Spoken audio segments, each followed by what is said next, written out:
గత బీఆర్ఎస్ చేసిన తప్పులను రేవంత్ సర్కార్ సరిచేస్తోందన్నారు మహిళా corporation chairman Bandru Shobharani.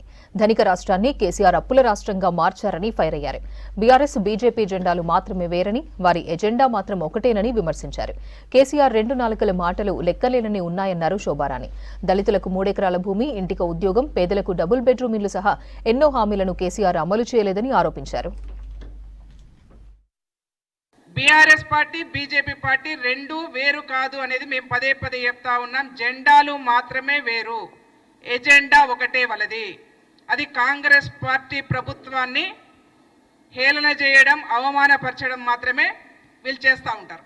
Offence is a best defence అని చెప్పేసి, అంటే వీళ్ళు చేసిన ద్రోహాన్ని కప్పిపుచ్చుకోవడం కోసం నోరు బారేసుకొని మాట్లాడే పద్ధతి ఒకటి నేర్చుకున్నారు. పరిపాలనలో ఉన్నప్పుడేం మాట మాట్లాడితే తెలంగాణ రాష్ట్రం నిన్నగాక మొన్న ఏర్పడ్డది, కొత్తగా రాష్ట్రం ఏర్పడ్డది, కోరుకోవడానికి టైం పడుతుంది అని చెప్పేసి మాట్లాడిన వీళ్ళు ధనిక రాష్ట్రాన్ని వీళ్ళ చేతుల్లో పెడితే దివాలా తీయించి అప్పుల రాష్ట్రాన్ని వాళ్ళ కాంగ్రెస్ పార్టీ మోస్తా ఉన్నది. మీరు చేసినటువంటి దుర్మార్గమైనటువంటి పరిపాలనలో ప్రజలు ఇబ్బంది పడతా ఉన్నారు.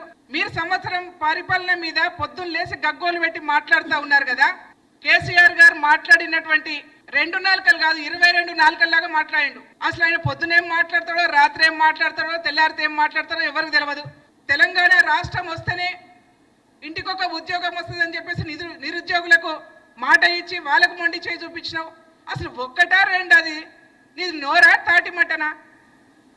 ఒక్క హామీ కూడా నెరవేర్చలేదు కదా. ఇవాళ మీరు మా